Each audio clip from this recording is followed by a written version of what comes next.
दोस्तों, बहुत समय पहले की बात है। एक गांव में एक युवक रहता था। वह युवक बहुत ही शर्मीला था। वह इतना शर्मीला था कि जब भी उसके सामने कोई नया व्यक्ति आकर खड़ा होता तो वह उससे बात तक नहीं करता था। यहाँ तक कि वह अपनी जान पहचान वालों से भी बहुत कम बात करता था।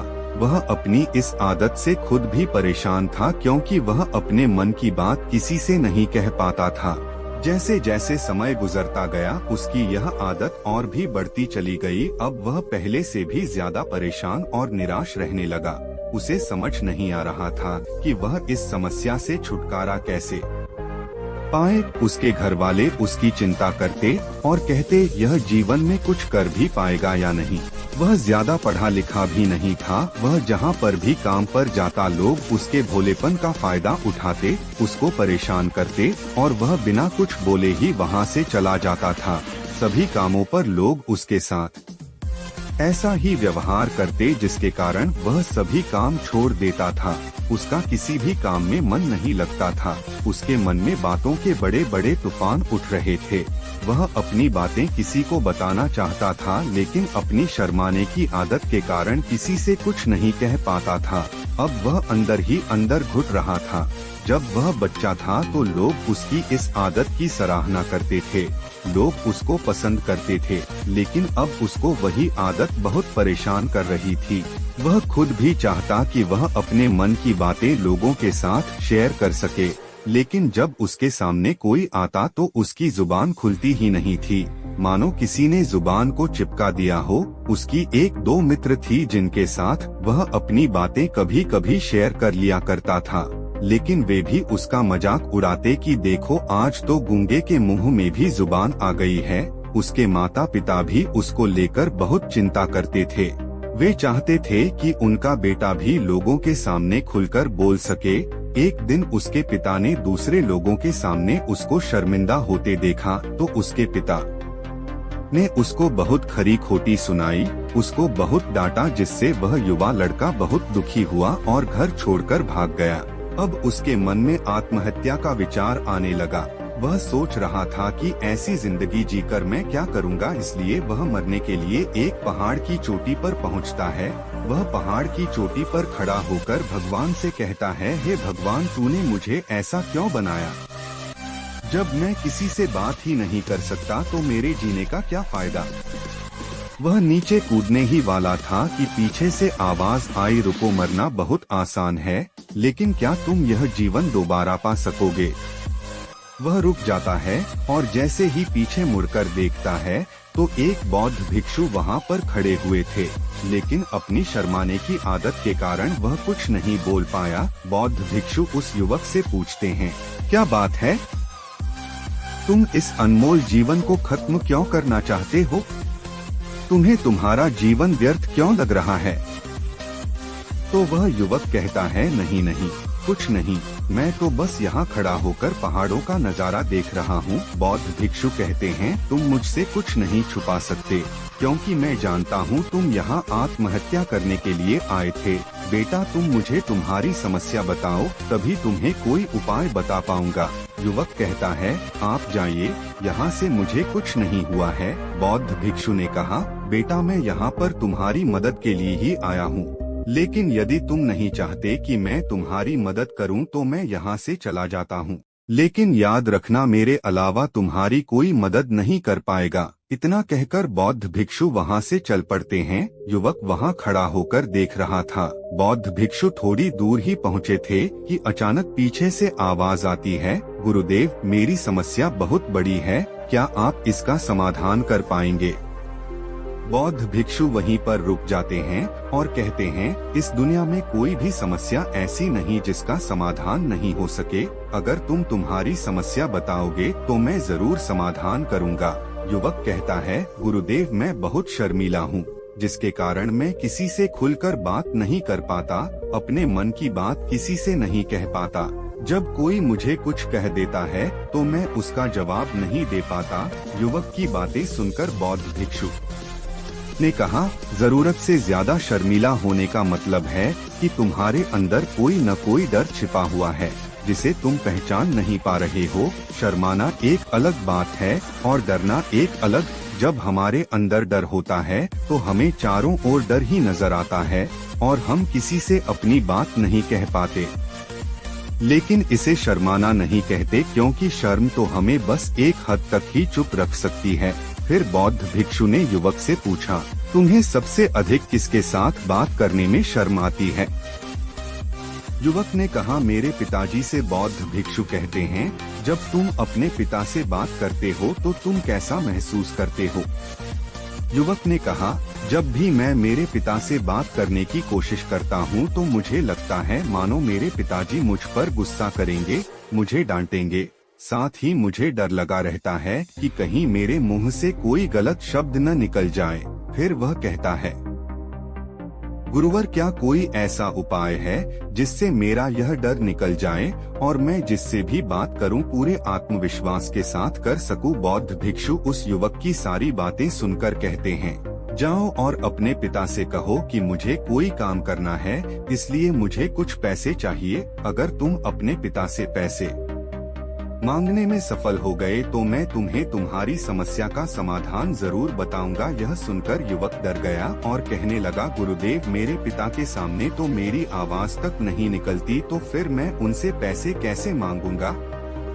गुरुदेव, मैं यह काम नहीं कर सकता, कृपया आप मुझे कुछ और काम बताइए। इस पर बौद्ध भिक्षु ने कहा, अगर तुम यह काम नहीं कर सकते तो मैं तुम्हारी कोई सहायता नहीं कर सकता।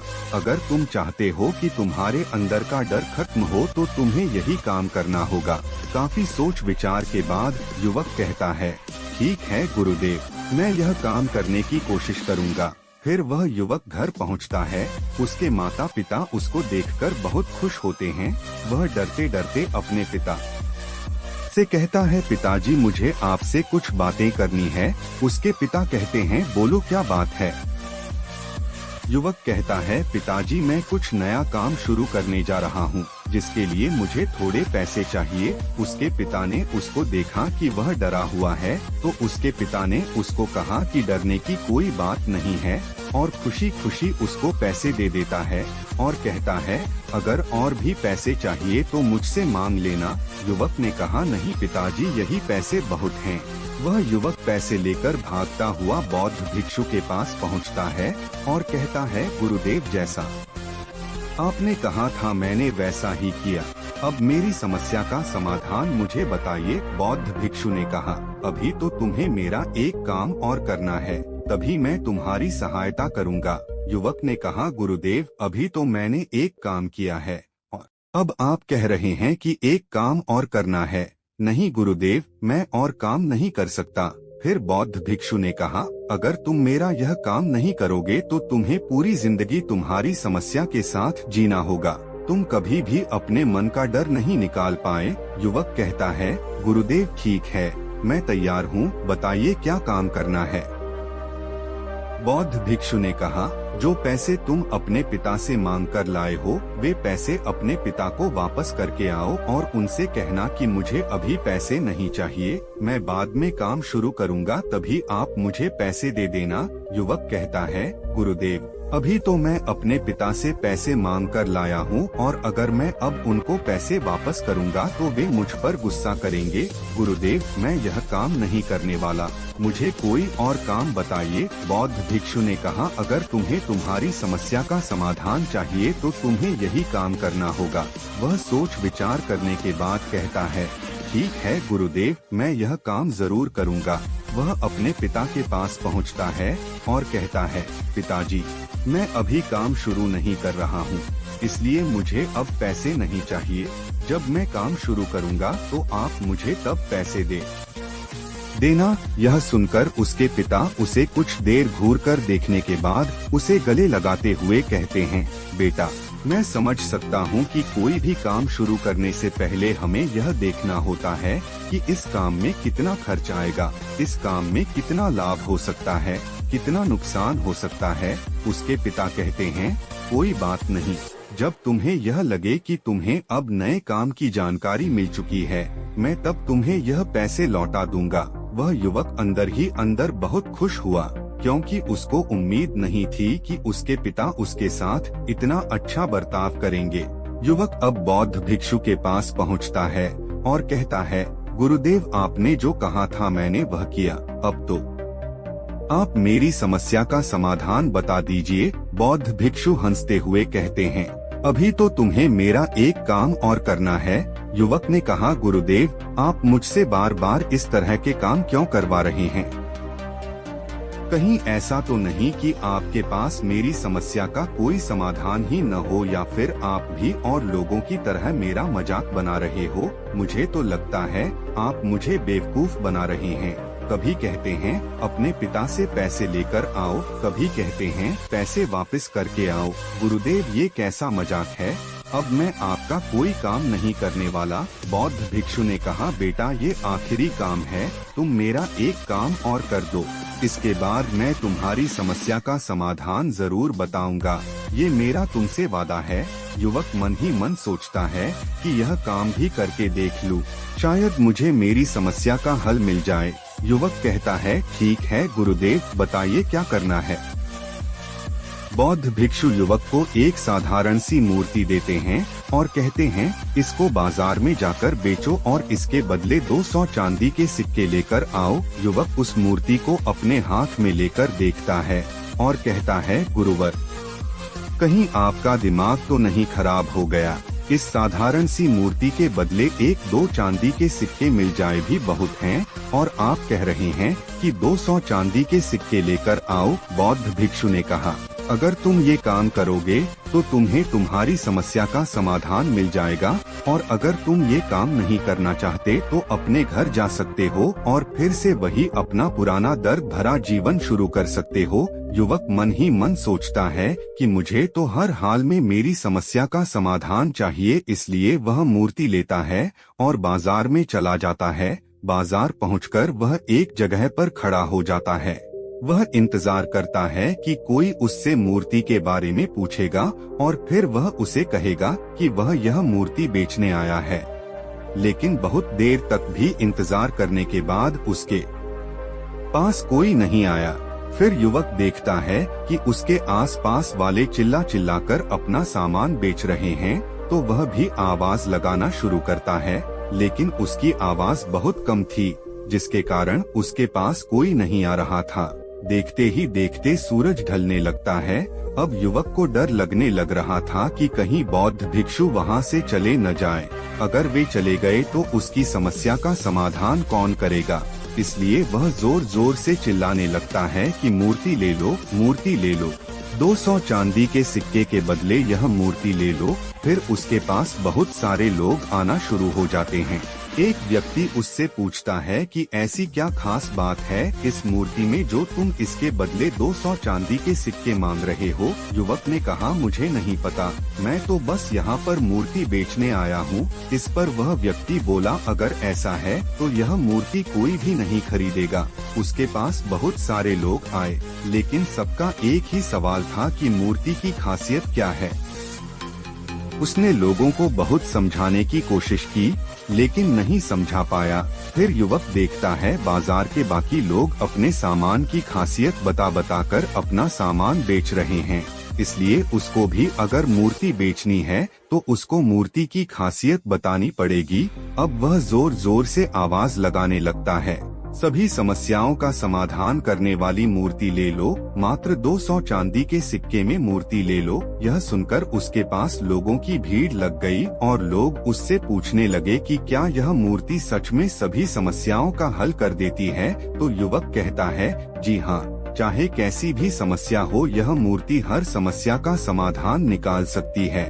और यह दुनिया में केवल एक ही मूर्ति है, जिसके पास यह मूर्ति होगी उसे जीवन में किसी भी समस्या का सामना नहीं करना पड़ेगा। मूर्ति के बारे में यह सारी बातें सुनकर कोई मूर्ति के बदले 500 तो कोई 1000 चांदी के सिक्के देने को राजी हो जाता है। जैसे जैसे लोगों को पता चलता गया, भीड़ बढ़ती चली गई और साथ ही मूर्ति की कीमत भी बढ़ती जा रही थी।